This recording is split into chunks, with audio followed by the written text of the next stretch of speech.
2 कमरे थे। हम लोगों ने ग्राम सभा में यही तय किया कि भाई कोई सरकार आएगी और गांव में और हमारे परिवार में बदलाव लाएगी, ऐसी बात नहीं है। तो हमें कुछ करना है, इसलिए हम लोगों ने सबको साथ लेके यही बताया कि भाई आपके प्रॉब्लम्स क्या है। तो किसी ने कहा भाई पीने को पानी नहीं, गांव में पानी दे दो। कुछ लोगों ने कहा अरे खेती को पानी नहीं, खेती को पानी दो। किसी लोगों ने कहा बिजली नहीं, बिजली दे दो। कुछ लोगों ने कहा ये तो सब होगा ही, लेकिन अच्छी पढ़ाई भी होनी चाहिए। तो गांव में स्कूल का निर्माण होना चाहिए, अच्छा स्कूल होना चाहिए। स्कूल की स्थिति सुधारने के लिए सबसे पहले इन युवाओं ने वहां खुद पढ़ाना शुरू किया। दूसरी तरफ ग्राम पंचायत के काम में भी उन्होंने जमकर श्रमदान किया और इससे बचे पैसे को स्कूल की मरम्मत में लगाया गया। फिर लोगों को लगा कि नहीं भाई जो चल रहा है, इससे पहले जो चल रहा था कहीं अच्छा चल रहा है। फिर लोगों को सरपंच साहब ने ग्राम सभा में थोड़ा सा आह्वान किया कि भाई अगर स्कूल अच्छा बना है तो ये जो बंजर पड़े हुए मकान है वो ये जो जगह है ये स्कूल के लिए दे दो। 2 परिवार वाले तैयार हो गए। हमारी जो पुराने मकान है ये आप स्कूल के लिए ले लो। और उसी टाइम जिला परिषद ने 1 रूम सैंक्शन कर दिया, लेकिन जहाँ पर 1 रूम के लिए गवर्नमेंट ने 60,000 रुपये 60,000 रुपये दे दी, उसी 60,000 रुपये में हमारे युवा लोगों ने और गाँव वालों ने वहाँ पर 2 रूम खड़े कर ले। तो लोगों में फिर से परिवर्तन आ गया कि नहीं ये सरपंच तो हमारे बच्चों के लिए काम करे। बाद में फिर से गाँव वालों ने ग्राम सभा में निर्णय लिया, नहीं इन्हें अगले 4 साल के लिए इन्हें सरपंच रख लेते। इसके बाद 15 साल से गांव में चुनाव नहीं हुए हैं।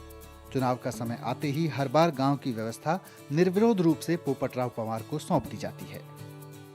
इस दौरान गांव की जो तस्वीर बदली है, इसके लिए ना तो कोई अतिरिक्त सरकारी सहायता ली गई है और ना ही किसी संस्था या उद्योग घराने से कोई प्रोजेक्ट। जो कुछ भी यहाँ दिख रहा है गांव वालों ने मिल बैठकर तय किया है और बनाया है। इसका एक ही मंत्र है, लीडरशिप पंचायत की है, डिसीजन सभी ग्राम सभा से है। और यही है कि भाई कोई सरकार नहीं दिल्ली मुंबई में, सरकार तो हम ही है और हम हमारे लिए काम करें। बस ये आत्मविश्वास जगाए उनका और बस वो सामने गए। 15 अगस्त और 26 जनवरी 2 ग्राम सभा चलती थी पहले। और वहाँ क्या होता है, स्कूल के बच्चे भाषण देंगे, बड़े बड़े लोग कुछ आज़ादी में ये हुआ वो हुआ ये कहेंगे, और बाद में जो खाऊ होता है बच्चों को देना है स्वीट कुछ, बस वो डिस्ट्रीब्यूशन हो गया, चले घर पे। बाद में वो ग्राम सेक्रेटरी सिग्नेचर लेता है और ये सिग्नेचर लेके सबके अंगूठा हो या साइन लेता है और ग्राम सभा बनती थी। फिर हमने क्या किया, ये 15 अगस्त 26 जनवरी ये तो रहेगी, तो हम जरूरत हो कई बार, अभी लास्ट ईयर तो 1 महीने में 4 ग्राम सभा चलती थी पूरे 1 साल भर के लिए। ये वीक में सप्ताह में क्या काम हुआ है, क्योंकि ये सैनिटेशन का काम गाँव में चल रहा था।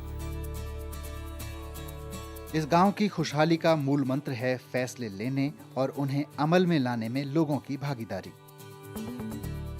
देश के तमाम गांवों और शहरों में विकास के नाम पर चलाए जा रहे कार्यक्रमों और योजनाओं की सफलता तभी संभव है जब योजना बनाने से लेकर उन्हें अमल में लाने तक की जिम्मेदारी खुद उन लोगों के हाथों में हो जिनके लिए ये बनती हैं। हिवरे बाजार गांव में आज जो कुछ भी है उसी की बदौलत है। ग्राम सभा में है ना जो प्रस्ताव रखते हैं सबके सामने रखते हैं, इसीलिए सबको ये समझ में आती है बात। दिल्ली और मुंबई की सरकारें मिलकर जिन समस्याओं का समाधान पिछले 60 साल में नहीं ढूंढ पाईं, उनका आसान सा समाधान यहाँ के लोगों ने दे दिया है। आज गांव के सरकारी स्कूलों की हालत शहर के नामी ग्रामी प्राइवेट स्कूलों से भी बेहतर है। बच्चों के लिए तमाम सुविधाएं हैं, साफ सफाई है और सबसे बड़ी बात है अध्यापकों की सोच। पंचायत राज में सब अधिकार पंचायत को दिए, वैसे स्कूल गांव का होता है तो स्कूल पे नियंत्रण का अधिकार भी गांव को ही होना चाहिए, गांव के लोगों को होना चाहिए। क्योंकि गांव के लोगों को समझ में आता है कि स्कूल के टीचर भी हमारे बच्चों के लिए ही है और स्कूल हमारे बच्चों के लिए है, इसलिए उनको वो भी हमें सहकार्य देते हैं, हम भी उनके बच्चों को अच्छी तरह पढ़ाते हैं।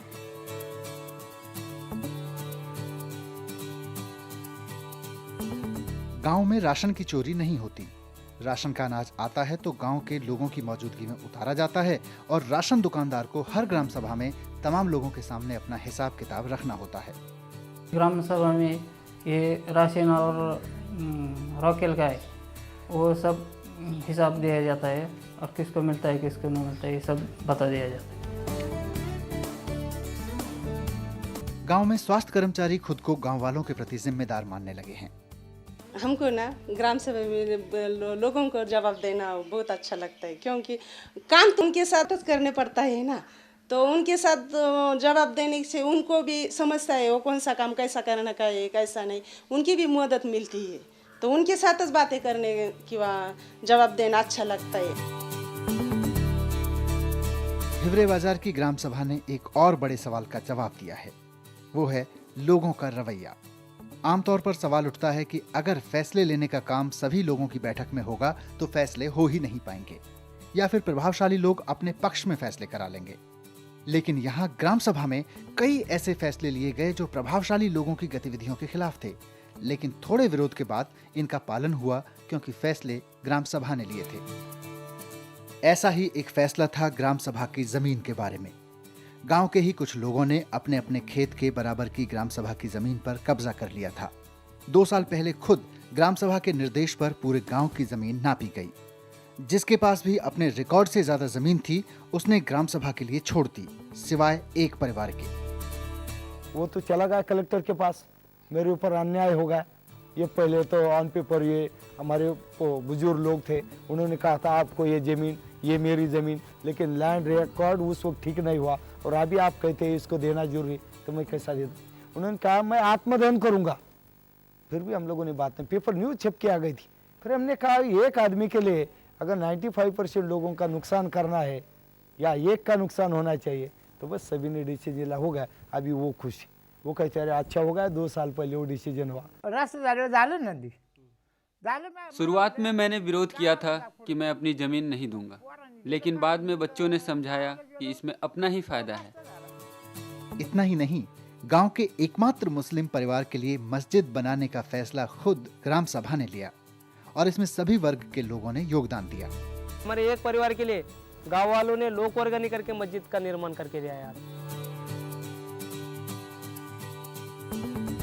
जल, जंगल और जमीन की समस्या का स्थायी और व्यवहारिक समाधान भी हिवरे बाजार की ग्राम सभा से निकलता है।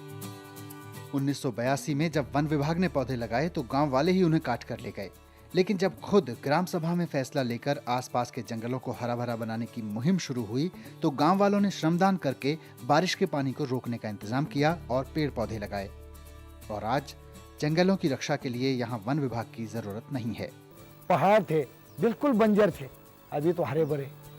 10 लाख हम लोगों ने पेड़ लगाए और 99% सक्सेस रेट है।